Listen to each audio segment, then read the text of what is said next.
Hello, and thanks for joining us from our studios in Israel.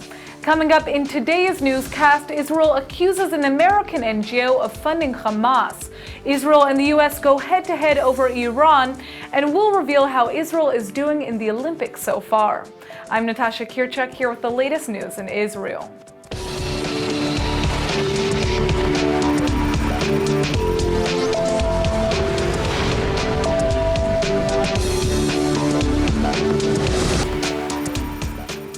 Israel is accusing a U.S.-based Christian relief group of funneling millions of dollars in aid money to Hamas. The organization World Vision claims it's shocked by Israel's allegations, and Hamas is denying the claims. Yet an Israeli investigation is revealing that the group's Gaza representative has confessed to transferring funds to Hamas fighters. Israel arrested World Vision's manager of operations in Gaza, Mohammed al-Halabi, in June, as he was crossing the border into the coastal enclave. بعد تحقيق طويل تبين انه حماس عم تستخدم الاموال اللي بتدعمها دول العالم للعمل المنظمات الدوليه مثل وورد فيجن في غزه، والدليل هو اعتراف المعتقل محمد حلبي مدير مكتب المنظمه في غزه بتحويل الأموال لمنظمة حماس. ملايين دولارات تحولوا. Halabi confessed to transferring around $7.2 million a year to pay Hamas fighters, buy arms, and fund its activities. The payments make up about 60% of World Vision's Gaza funding. According to Israeli officials, some of the money Halabi had confessed to taking had been used to buy arms for insurgents in Egypt's Sinai Peninsula. And that's not all. A Hamas military base was even allegedly built with $80,000 of the funds. It's a travesty that World Vision, a humanitarian organization, was transformed and hijacked from being an NGO, a non-governmental organization, into an NGW, a non-governmental war organization. Because what happened was that Hamas siphoned off tens of millions of dollars that was intended for children and for poor people and for the disabled, and instead sent that money to Hamas fighters, to the armed wing of an organization which calls for genocide of all Israelis and dug tunnels to attack our civilians. That money could have been used to help Palestinians, and instead it went to harm both Palestinians and Israelis. Hamas is denying any connection to Halabi, and therefore claiming that Israel's accusations are false. World Vision says it's shocked about Israel's allegations, and that the organization has regular internal and independent audits and evaluations that are intended to ensure aid is funneled to the right beneficiaries. Yet Israeli officials are claiming that they have great reason to believe the allegations are true, and that the biggest tragedy is yet to come. Another great tragedy here is that Israelis will now be skeptical towards aid organizations because of the cynicism and cruelty of Hamas, which, instead of allowing money to flow to the civilians that needed it, used that money to build a war machine to attack Israelis. It's not immediately clear if Halabi has been assigned a lawyer or how he may plead in court once he's formally charged. But Israeli security officials say that for now he's under extended surveillance. Joining us today in the studio is Knesset Member Oded Forer with more on how the government plans on combating terror organizations through legislation. Thanks so much for coming in. Thank you. Hi, how are you? Great, I'm great. So, obviously we're seeing a lot of problematic news today, and I want to start out with this issue that we're seeing with the World Vision organization. How can the Israeli government deal with organizations like World Vision, and is what we're seeing an example of a more widespread problem, or is it more specifically an individual in the organization that's responsible for what took place? I think that the problem is not with the organizations, but the problem is with the terrorists, because we need to understand that the terrorists, and of course the terrorist organizations, are not going to go for any way that they can get money from people in order to get it to the military groups that they have. So what we saw with World Vision is, unfortunately, tens of millions of dollars that were people donated in order to help children, in order to purchase medicine and food for poor kids and families, went out just through this pipeline of Mohammed al-Halabi in order to help the Hamas and the military groups of Azadin al-Qassam and other terrorist groups which were only wanted to kill people instead of helping them. Interesting. So I mean, how will legislation play a role in imprisoning Mohammed al-Halabi, or the people who are responsible for even involving him in where this money is being transferred to? First of all, in order to catch Mohammed al-Halabi, we need intelligence, and our legislation is allowing the intelligence borders and the intelligence groups of the Israeli military forces to know many specific information about people which are taking place in this country and what are they acting and what they are doing. Of course, unfortunately, those people are making bad name for the human rights organizations, and they are just hurting the ability to help people which needed help. But we need to let more power to the intelligence forces of the Israeli army and the security forces of Israel in order to catch those people. And when we will catch them, people will know what kind of organizations are really helping children and what are eventually helping terrorists. So do you think it's fair for the Israeli government to be skeptical of all aid organizations that are working within Israel and the Gaza Strip right now? I think that in Israel, it's okay for us to be skeptical about everything. Just generally? Because you can never know, I once asked my father, how do you recognize a crook? He says, you don't know a crook because he's a crook. He just looks like he's helping everybody and he's okay, but he's a crook. And this is what the terrorists are doing. Unfortunately, like they shot missiles from hospitals in Gaza to Sderot, they are using human rights organizations in order to fund their military groups. So what we need to do is to open our eyes very carefully. And this is what the legislation in Israel is doing. If we want to see what kind of money is moved to NGOs in Israel, we need to know from where this money is coming from and what is the purpose of this money. And if we will look where the money goes, we can know eventually if it goes really to poor kids and poor families or, unfortunately, to terrorist groups. Now, so speaking about terrorists and legislation to deal with the issues that terrorists pose to Israel, in the last few weeks, we've seen a government push to strip the benefits from terrorists that are already being imprisoned by Israel. Can you talk to us about that? What is this new? I understand that there's a new bill that's being drafted. I drafted a new bill about the terrorists which are now in prison in Israel, in order to understand those prisoners have many rights that even people which are not in prison, they don't have. Like for eventually we saw the football, the soccer tournament that was held last month. They could see and could watch it, which is cost money for people in Israel, but they could watch it for free in the prison. So this is something absurd and unheard of. We think the terrorists prisoner need to be a prisoner. They don't need to be organized in groups and political parties. Unfortunately, now many of them are organized. And sometimes, if a guy is getting into prison as a terrorist, now he's combined with terrorist groups, and when he goes out from prison, now he's one of a big military of the terrorists outside of prison. And unfortunately, many of them are also using the connection that we can do, that they can do with people outside of prison in order to send them orders how to do terrorist attacks against Israelis. Well, what's interesting to me is, will this legislation help? Because we also see abroad, there are these different movements to provide some sort of rehabilitation for prisoners, to remove them from being in environments like this where they're exposed to other criminals as well who they could, collaborate with.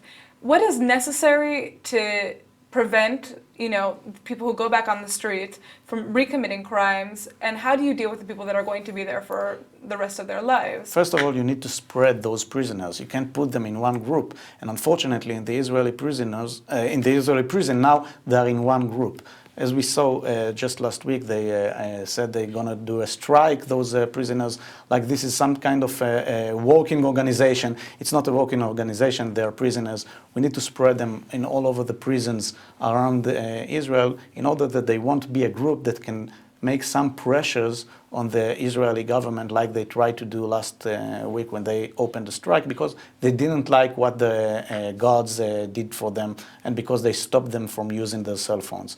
So what we need to do is to spread them all around the country in different prisons, and of course to prevent the many rights that other prisoners have, because other prisoners doesn't try to do terrorist attacks while they're in prison. True. And rehabilitation, is that something that's just off of the table? I think that rehabilitation is something that, first of all, the prisoner need to understand that he wants to do it. If he doesn't want to do it, we can't make him a rehabilitation. And about the environment that he's coming back to. If they are coming back from the prison to their village or their city, and they are getting them with flowers and just giving them money because they killed someone, it's not going to do a rehabilitation. I think that this is the problem that we are having with the Palestinian Authority, which is financing families of people that did crimes against Israelis.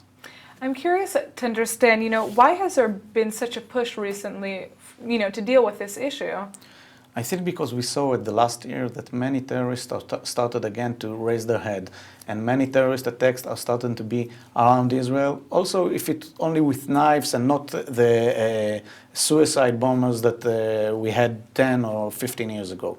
But what we need to understand is to see how many terrorist attacks are prevented by the Israeli security forces.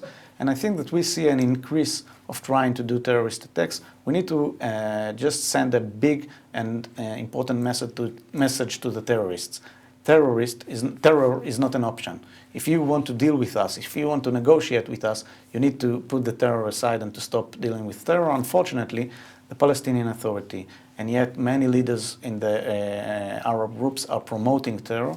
And we need to do many harsh steps in order to prevent it. Well, thank you for coming in and telling us about this new legislation that you are pushing forward. Thank you for inviting me. Hopefully we'll have you back soon. Thank you. New details are now emerging about the stabbing attack that took place in London last Wednesday. And it's just been revealed that one of the people injured in the attack was an Israeli woman. 18-year-old Zakaria Bulhan has been charged for killing an American professor and wounding 4 others after carrying out a stabbing spree in central London last Wednesday night. The attack took place in central London's busy Russell Square, which was full of students and tourists. Bulhan managed to murder 64-year-old Professor Darlene Horton before he was subdued with a stun gun. The innocent professor was teaching a summer class in London and was scheduled to return to Florida the day after her tragic murder. One of those wounded in the attack was an Israeli tourist who's already been discharged from the hospital after receiving treatment for wounds to her hands. The others injured in the attack come from the UK, the United States, and Australia, and only 2 of the victims currently remain in the hospital. Europeans are still reeling from the attack. He just arrived a bit too late when all the police was gathering, and yes, it's pretty terrible what happened. It could be, yes, as it was in Munich or in Nice or everywhere in Europe, Paris, so yes, it could be. The incident came just days after authorities had warned the public to be vigilant, in light of recent attacks inspired by the Islamic State throughout Europe. In this case, the teen attacker has been identified by police as a Norwegian national who was born in Somalia. It's not yet been determined what Bulhan's motive for the attack was, but his mental instability is reportedly being considered a factor in the terror incident. Police are still exploring whether or not Bulhan was influenced by a terror group. And I think it's very easy to just jump on the bandwagon and assume that it's a terrorist attack. And I think we have to accept that that might happen. You know, we are on severe alert. Londoners are very resilient, and I think we just have to get on with it and live our life, because if we don't, then they've won. Life is for living, and I think most Londoners adopt that attitude. One of Israel's top political scientists believes that there are deep social problems in the United States that could get much worse in the period heading up to the presidential elections. Professor Avraham Diskin told ILTV's Steve Leibowitz that the atmosphere is gloomy and even terrifying. America is going through quite a bit of trauma in recent days and months involving black young people who had been killed by police, and then attacks against police officers, plenty of rioting in the streets as a result. Could you foresee, you talk about the grand democracy in the United States, a situation where somebody like a Trump gets elected and heads towards the White House, and millions of people take to the streets and just don't accept it? First of all, it's not going to be unprecedented. You know, I'm an old person, and I remember very well the atmosphere, for instance, in the 1960s. Riots were there. In some states, the National Guard shot at people. And, racism is a very, very deep problem, and there is a gap. If you are Afro-American, your chances, to develop into an established person are much, much lower than to a WASP, an average WASP, and your chances are much higher to get into prison and into trouble. So there is a problem here. It's a social problem. It's a social problem. And I have to say that, of course, some of the incidents that we saw on camera, everybody now has a cell phone and everything is documented, were really terrible. You can say that in some of the cases, innocent Afro-Americans were really executed by white policemen. But on the other hand, you really have to remember that most homicides in the United States have both Afro-American victims and Afro-American assassins. Okay, so it's really the social problem here. We also have to remember that white people are also shot to death by the police, and more than Afro-Americans. But the atmosphere is very gloomy. I think it's terrifying. It's terrifying. What I have to say, you mentioned Trump, in his position, you have to distinguish. I really don't know some of Trump's positions because it changes over time and concerning, what kind of audience he has in front of him. But his style is very extreme, very extreme. His stands are not the most extreme in the Republican Party. Some of the candidates, for instance, Ted Cruz, who is definitely, someone who knows how to behave, very smart person, etc., holds some views on different issues which are by far more extreme than those of Trump. But I would be quite worried about what's happening in the United States right now. We have a development every day, and the last couple of days with the emails, and it's really terrifying. The United States is the leader, and the leader of the United States is the leader of the world, especially the free world. And we can only pray that it will develop in the right direction. Well, I know that some Americans who are not Jewish are looking towards Nova Scotia if Trump is elected, but American Jews, should be looking towards Israel. Professor Avram Diskin, thank you so much for being with us. Thank you very much. The disconnect between the United States and Israel over the Iranian nuclear pact seems to be deepening. The leaders from both countries have released very contradicting statements over the weekend. Israeli officials reacted with speed and fury after U.S. President Barack Obama announced on Friday that not only is the Iran nuclear agreement working exactly as planned, but that even Israel has acknowledged that Tehran is complying with its obligations. Jerusalem's Ministry of Defense fired back with a scathing statement reiterating its opposition to the accord because it fails to reflect reality. Israel's defense ministry branded it as dangerous as the 1938 agreement Hitler signed with world powers in 1938. The Munich deal, the statement pointed out, did nothing to stop World War II or the Holocaust, and its basic premise that Nazi Germany could be a partner in some form of agreement was wrong, because world leaders at the time ignored Hitler's and other Nazi leaders' blunt remarks. Furthermore, the defense ministry argued that this is the same regarding the agreement with Iran, which has explicitly and publicly announced that its goal is to destroy the state of Israel. going on to highlight this year's report from the U.S. State Department documenting Iran's role as a chief state sponsor of terror worldwide. The Defense Ministry said the nuclear pact only damages the uncompromising struggle against nations which support terror. The office of Prime Minister Netanyahu also issued a somewhat toned-down response to Obama's claims that Israel's position on the Iran nuclear deal remains as it was. It then went on to restate Netanyahu's insistence that in addition to making certain the Islamic Republic doesn't violate the agreement, it's critical that world powers address regional aggression by Iran and dismantle its global terror network. The statement concluded with the Israeli Prime Minister's belief that the alliance between the United States and Israel will continue to grow stronger, not only with President Obama, but also with his successor. Obama's statements followed a fiery speech made by Iranian Supreme Leader Ali Khamenei last Wednesday, in which he declared that negotiations with Washington will be severed due to alleged U.S. violations of the atomic agreement.